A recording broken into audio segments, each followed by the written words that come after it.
మీ అన్న నీకు చేసిన అన్యాయం ఏందో చెప్పాలా ప్రజలకు. ఊరిక మా అన్న దుర్మార్గుడు, మా అన్న నాకు అన్యాయం చేసినాడు అని ఏంటంటో మాట్లాడిపోయేదానికి కుదరదమ్మా. చెప్పాలా మీ అన్న నీకు ఏమన్యాయం చేసినాడో. నీ పట్ల మీ అన్న చేసిన అన్యాయం ఏందో కూడా నువ్వు స్పష్టంగా ఈ తెలుగు భాష మాట్లాడే 2 రాష్ట్రాల ప్రజలకు చెప్పాల్సిన అవసరం ఉంది. ముఖ్యంగా జగన్మోహన్ రెడ్డి గారిని మా ప్రాణంతో సమానంగా ప్రేమించే మాలాంటి వ్యక్తులకు సమాధానం చెప్పాలను ఇప్పుడు మేము అడుగుతున్నాం. ఏం చేసినాడు తల్లి నీకు అన్యాయం? దేనికి మీ అన్నగారి పట్ల ఇంత ద్వేషం నీకు రావడానికి కారణం, ఇంత వైషమ్యాలు విషము చిమ్మడానికి కారణం ఏం? నీకు అన్యాయం జరిగింది. 4 గోడల మధ్య ఉండే మీ విభేదాలను ఏ కుటుంబంలోనైనా ఉంటాయి తల్లి. ఏ కుటుంబంలోనైనా అన్నా చెల్లెళ్ళ మధ్య, లేకుంటే కుటుంబ సభ్యుల మధ్య, అన్నదమ్ముల మధ్య చిన్న చితక విభేదాలు వస్తే పరిష్కరించుకుంటారు. పరిష్కరించుకునే దానికి కొంత సమయం పడితే అలిగి మాట్లాడుకోకుండా ఉంటారు. మళ్ళీ అమ్మనో నాయననో మేనమామనో సర్దుబాటు చేస్తారు. మరి మీ ఇంట్లో మీ 4 గోడల మధ్య విభేదాలు వస్తే తీసుకుపోయి నేరుగా నువ్వు సునీతమ్మ కంటే నువ్వు కూడా పులివెందుల పూలంగళ్ళ దగ్గర బజార్లో పడిచినారు రాజశేఖర రెడ్డి కుటుంబ గౌరవాన్ని. పులివెందుల పూలంగళ్ళ దగ్గర కొంగు సాసి మీరు ఆశించినారు. మా అన్న గౌరవాన్ని బజారుకి ఈడుస్తానాం, మా అన్న మర్యాదను తీసి బజార్లో 3 దుడ్లకు అమ్ముతానాం, ఇదిగో మీకు చెంగు దాసి యాచిస్తానా, నాకు భిక్ష వేయండి అని చెప్పి పులివెందుల పూలంగల కాడ బజారుకి ఇచ్చినారు. ఇది కూడా మాకు బాధ కలగలే, భరించినాం. రాజశేఖర రెడ్డి బిడ్డగా, జగన్మోహన్ రెడ్డి గారి సోదరిగా ఇంకా భరించడానికి వీలు లేదంటే కన్నా మీ ఇంట్లో మన ఇంట్లో మన ఇంట్లే మేమందరం మీ కుటుంబ సభ్యులమే. నీకు మీ అన్నకు జగనన్నకు మీ కుటుంబ సభ్యుల మధ్య ఏదైనా విభేదాలు వచ్చి మీరు మాట్లాడుకుంటే రాత్రి 8 గంటకో 7 గంటకో కొద్దిగా వాదించుకుంటే వాగ్వివాదం జరిగితే తెల్లవారే తలకి ఆంధ్రజ్యోతి పత్రికలో మీ ఇంట్లో జరిగిన యాజ్ ఇట్ ఈజ్ మక్కి మాట ఆంధ్రజ్యోతి పత్రికలో బ్యానర్ ఐటమ్గా వస్తుంది. ఏబిఎన్ ఛానల్లో కథలుగా చూపిస్తారు. ఎవరు చెప్తున్నారమ్మా? జగన్మోహన్ రెడ్డి ఏబిఎన్ రాధాకృష్ణకు ఫోన్ చేసి మా చెల్లెలు నేను కొట్లాడుకున్నాం, వాదించుకున్నాం, ఇది పద్దనే పత్రికల్లో రాసి టీవీ ఛానల్లో చూపించి మా నాయన యొక్క కుటుంబ గౌరవాన్ని బజారుకి ఈడ్చండి అని చెప్పి జగన్మోహన్ రెడ్డి గారు చెప్పినారమ్మా? మీరు చెప్తున్నారు. మీ ఫోన్లు పరీక్షిస్తే సునీతమ్మ ఫోను కానీ మీ ఫోను కానీ ప్రతిరోజు మీరు అవసరమైన సందర్భంలో ఏబిఎన్ రాధాకృష్ణ గారితో కానీ చంద్రబాబు నాయుడు గారితో కానీ మీరు టచ్లో ఉండారు. మీరు ప్రతి అంశాన్ని వాళ్ళకు చేరవేస్తున్నారు. రాజశేఖర రెడ్డిని జీవితాంతం వ్యతిరేకించినటువంటి చంద్రబాబు నాయుడు, రాజశేఖర రెడ్డిని అవమానించినటువంటి చంద్రబాబు నాయుడు, ఒక్క మాటలో చెప్పాలంటే రాజశేఖర రెడ్డి మరణించినప్పుడు ఈ రాష్ట్రం అంతా బాధపడింది. పొయ్యిలో అగ్గి వేయలే ఎవరే కానీ, వంట చేసుకోలే. ఒకే ఒక కుటుంబం సంతోషపడింది. ఆ ఒక్క కుటుంబమే రాజశేఖర రెడ్డి చనిపోయినప్పుడు సంతోషపడిన కుటుంబం చంద్రబాబు నాయుడు. మీ నాయన చనిపోతే సంతోషపడినటువంటి వ్యక్తితో మీరు చెలిమి చేస్తారా? మీరు కుటుంబ విషయాలు రహస్యాలు ఉప్పందిస్తారా? అన్నా చెల్లెళ్ళ మధ్య ఉండే మనస్పర్ధలను బజారుకి ఇడ్చేదానికి ఆయన చేతిలో కీలుబొమ్మలవుతారా మీరు? మంచిదే. నీకు జరిగిన అన్యాయం ఏంది? ఆస్తి అధికారమా?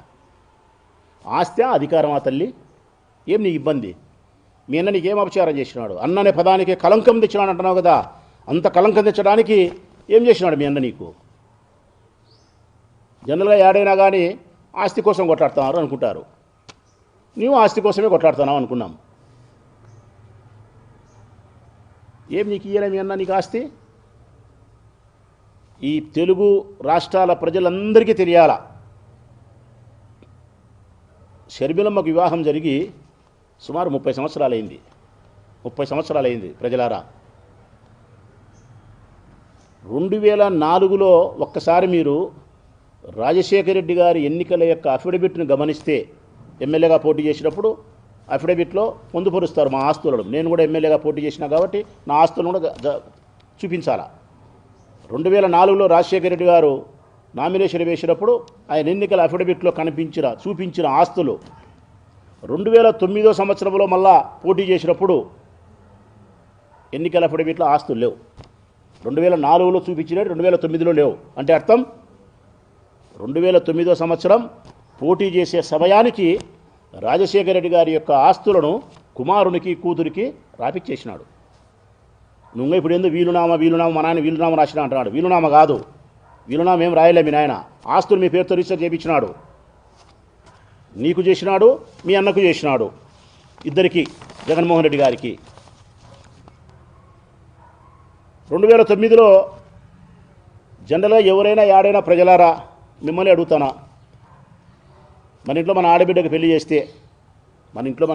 పెళ్లి చేస్తే ఏం చేస్తాం? మంచి వరును చూసి చదువుకునే అబ్బాయిని, యోగ్యత కలిగిన వారిని, సంస్కార కుటుంబాన్ని చూసి పెళ్లి చేస్తాం. ఇంత బంగారు మన స్తోమతను తగినట్టు బంగారు పెడతాం. పాపకు అలంకారప్రాయం ఆభరణాలు కాబట్టి బంగారు పెడతాం. పెళ్లి చేయిస్తాం గొప్పగా బంధువులను మిత్రులను పిలిచి. లేదు మన దగ్గర స్తోమత ఉంటే అత్తగారింటికి పాపను పంపేటప్పుడు మన స్తోమతకు తగినట్టు 1,00,000 ఉంటే 1,00,000, 10 లక్షలు ఉండేవాడు 10 లక్షలు, కోటి ఉండేవాడు కోటో, 2 కోట్లు ఉండేవాడు 2 కోట్లు, ఎకరా భూమి ఉండేవాడు ఎకరా భూమి, ఏదన్నా కానీ పాప యొక్క గౌరవం కోసం, పాప యొక్క భద్రత కోసం ఇచ్చి పంపిస్తారు. అంతే, ఆస్తిలో భాగం ఇయ్యరు. ఇది సమాజంలో జరుగుతూ ఉన్నటువంటి ధర్మం. చట్టం వేరు, ధర్మం వేరు. ఇక్కడ నీకేం జరిగిందమ్మా? మీ నాయన నీకు మీ అన్నతో పాటు సమానంగా ఆస్తిలో భాగాలు ఇచ్చినాడు. మీ అన్నతో పాటు సమానంగా నీకు ఆస్తిలో భాగాలు పంచి రిజిస్టర్ చేయించినాడు. నీకు ఏమేమి ఆస్తులు ఇచ్చినది కూడా తెలుగు ప్రజల కోసమైనా చెప్పాలా. నువ్వు ఏం తీసుకొని నువ్వు మాట్లాడుతున్నావు, నువ్వు ఆగిత్యంగా అనేది కానీ ప్రజలకు తెలియాలి కదా. రాజశేఖర రెడ్డి గారికి హైదరాబాదులో బంజారా హిల్స్ రోడ్డు నెంబర్లో ఒక ఇల్లు ఉండేది. మేమందరం అక్కడ పోయేవాళ్ళం. Banjara Hills road number 2. ఆ ఇల్లు ఆయమ్మకి ఇచ్చినాడు, షర్మిలమ్మకే. కొడుక్కిలే, ఆయమ్మకి ఇచ్చినాడు. బంజారా హిల్స్లో ఉండేది. ఇడుపులపాయలో 51 ఎకరా వ్యవసాయ భూమిని ఇచ్చినాడు. ఆమె పేరుతో రిజిస్టర్ చేయించినాడు. 51 ఎకరా వ్యవసాయ భూమిని 51 ఎకరా వ్యవసాయ భూమిని చేయించినాడు. 15 మెగావాట్ల SRS hydro project, small hydro project ఆమెకే ఇచ్చినాడు. 2 ఆమెకే. స్వస్తిక్ హైడ్రో పవర్ ప్రాజెక్టు 22.5%, 22.5 మెగావాట్లు, అది కూడా ఆమెకి ఇచ్చినాడు. విజయవాడలో ఒక థియేటర్ ఉండేది, యువరాజ్ థియేటర్, యువరాజ్ అని ఫేమస్. ఆ యువరాజ్ థియేటర్లో 35% భాగం ఆమెకే రాపించినాడు సినిమా థియేటర్లో. పులివిందల్లో 7 ఎకరాల 60 సెంట్లు విలువైన భూమి అనకూడదు, స్థలమే విలువైంది, ఆమెకే రాపించినాడు. Vijayalakshmi minerals and trading company 100% ఆమెకి ఇచ్చినాడు. 100% ఆమెకి ఇచ్చినాడు. ఎప్పుడో రాజారెడ్డి గారు రైల్వే కోడూరులో ఒక ఇల్లు ఆఫీస్గా ఉంటే అది కూడా ఆమెకి ఇచ్చినారు. రైల్వే కోడూరు దగ్గర సిట్టిగుంట 90 ఎకరాల వ్యవసాయ భూమి ఆమెకి ఇచ్చినారు. ఇన్ని ఇచ్చినారమ్మా. నేను చదవడానికి ఇంత సమయం పడుతుందే, వీటిని ఖర్చు చేయడానికి ఎంతసేపు పడుతుందమ్మా నీకు? ఇది సరిపోలే. మీ తండ్రి నీకు ప్రేమతో, కొడుకుతో సమానంగా ఆస్తిని పంచడం ఇతర తండ్రులతో పోలిస్తే నీ తండ్రి గొప్పవాడు, నేను అంగీకరిస్తా, గొప్పవాడు. కానీ నీ తండ్రికి ఉండబడిన ప్రేమ నీ అన్నకు ఉండాల్సిన ఉండదు. తండ్రి వేరు, అన్న వేరు. నీ తండ్రి రక్తబంధం ప్రేమ చేత కన్యాడు కాబట్టి నీకు ఇస్తాడు. కానీ మీ అన్న అంగీకరించి ఇవ్వడం అన్నది గొప్ప. ఆ పాపకి ఏదైనా ఇవ్వాల్సింది ఆస్తి, అంతేగాని ఆస్తిలో భాగం ఇవ్వాల్సిన అవసరం లేదని కొడుకులు మాట్లాడతారు. కారణం, తండ్రుల యొక్క అప్పులకు బాధ్యులు వారే, తండ్రుల యొక్క ఆస్తులకు వారే బాధ్యులు. చట్టం వేరే చెప్పచ్చు, ధర్మం వేరే చెప్తాంది. మరి మీ అన్న కూడా అంగీకరించినాడే, మరి మీ నాయన కంటే మీ అన్న గొప్పవాడు కాదా నీకు ఇచ్చేదానికి? సరే మీ అన్నంటే ఒక తల్లికి ఒక తండ్రికి పుట్టిన బిడ్డలు కాబట్టి, ఒక తల్లి సనుమన పాలు దాగి పెరిగినారు కాబట్టి రైట్, ప్రేమ ఉంది ఇచ్చినాడు గొప్ప అనుకున్నాం. మీ వదిన ఎట్లిచ్చిందమ్మా? మీ వదిన ఎట్లిచ్చింది తల్లి? సమాజంలో పోయి రాష్ట్రంలో ఎవరినని అడుగు, తన ఆడబిడ్డకు తన ఆస్తుల్లో సమానమైన వాటా ఇస్తే యా ఇంటి కోడలేనో అంగీకరిస్తాందేమో ఒకసారి పరీక్షించుకోండి ప్రజలారా. మన ఇళ్ళలో జరుగుతుందా ఇది? భారతమ్మ గారు అంగీకరించినారు. ఇన్ని ఆస్తులు రాపిచ్చేదానికి అంగీకరిస్తే మీ మామ కంటే, మీ తండ్రి గారి కంటే, రాజశేఖర రెడ్డి గారి కంటే, మీ అన్న జగన్మోహన్ రెడ్డి గారి కంటే భారతమ్మ వేరెట్లు గొప్ప. ఇంకా ఆమె అంగీకరించి ఇచ్చినందుకు ఇన్ని ఆస్తులు తీసుకున్నావు. దీనికేనా జగన్మోహన్ రెడ్డి గారు అన్ననే పదానికి కలంకం? రాష్ట్రంలో ఉండబడిన, దేశంలో ఉండబడిన అన్నగారందరూ ఇంత ప్రేమగా చెల్లెలు చూసుకున్నారా? ఇది వదిలేయి ప్రజలారా, ఇది వదిలేయండి. రాజశేఖర రెడ్డి గారు 2009లో మరణించినారు. 2009లో మరణించినప్పటి నుంచి, స్వర్గస్థులైనప్పటి నుంచి ఇప్పటికి 2026 16 సంవత్సరాలైంది. ఈ 16 సంవత్సరాలలో ఆయమ్మ 3 సంవత్సరాలు 4 సంవత్సరాలైంది విభేదించి. 3-4 సంవత్సరాలు తీసేస్తే 13 ఏళ్ళు, అంటే దాదాపుగా 2023 ఆ స్థాయి వరకు, 2009 నుంచి 2023 వరకు మీరు భాగాలు పంచుకున్నారు. మీ కంపెనీలు మీ, వాళ్ళ కంపెనీలు వాళ్ళయి, నీ ఆస్తులు నీ, జగన్మోహన్ రెడ్డి గారి ఆస్తులు ఆయనయి, ఆయన అప్పులు ఆయనయి, నీ అప్పులు నీ, నీ ఆదాయాలు నీ, ఆయన ఆదాయాలు ఆయనయి. ఎవరు సంసారం వాళ్ళది. కానీ 2009 నుంచి 2023 వరకు నువ్వు విభేదించేంత వరకు జగన్మోహన్ రెడ్డి గారు తన సొంత పెట్టుబడులతో, తన సొంత వ్యాపారాల్లో సంపాదించుకునే డబ్బులో నుంచి నీవు అడిగిన ప్రతిసారి నాకు ఈ అవసరం ఉందన్నా అంటే 10 కోట్లు, నాకు అవసరం ఉందన్నా అంటే 5 కోట్లు, నాకు అవసరం ఉందన్నా అంటే 20 కోట్లు, ఇట్లా 236 కోట్లు ఇచ్చినాను నీకు. 236 కోట్లు. ఇది నేను చెప్పే లెక్క కాదు, జగన్మోహన్ రెడ్డి గారు చెప్పే లెక్క కాదు. ఆన్ రికార్డెడ్ బ్యాంకీ ట్రాన్సాక్షన్స్, చెక్కుల ద్వారా నువ్వు ఎన్నికల నామినేషన్ వేసినప్పుడు నీ ఎన్నికల అఫిడవిట్లను చూపించినావు. మీ అన్న దగ్గర నుంచి చెక్కుల రూపంలో ఎంత డబ్బులు వచ్చిందని చెప్పి నీ అఫిడవిట్లో ఉంది. 236 కోట్లు ఇచ్చినాడు మీ అన్న నీకు.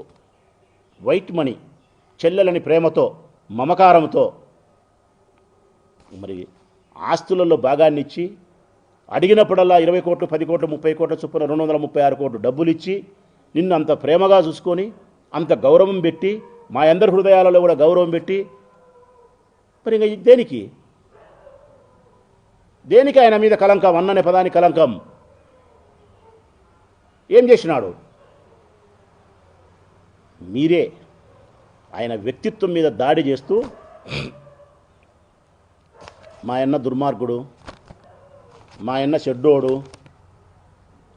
మా అన్న మమ్మల్ని ఇట్లా చూసుకున్నాడు, అట్లా చూసుకున్నాడు, సునీతమ్మకి ఈ న్యాయం చేయలే, నా ఆస్తిలో ఇది లే, ఇవన్నీ చెప్పినారు. ఇది అయిపోయిందే? ఒక మంచి సీఎంగా పరిపాలన చేసి ప్రజలకు మేలు చేస్తే రాష్ట్రం కాదు దేశమంతా పొగుడుతుంది. ఎన్నో దేశం కాదు ప్రపంచమంతా పొగుడుతుంది కొన్ని సంస్కరణలు.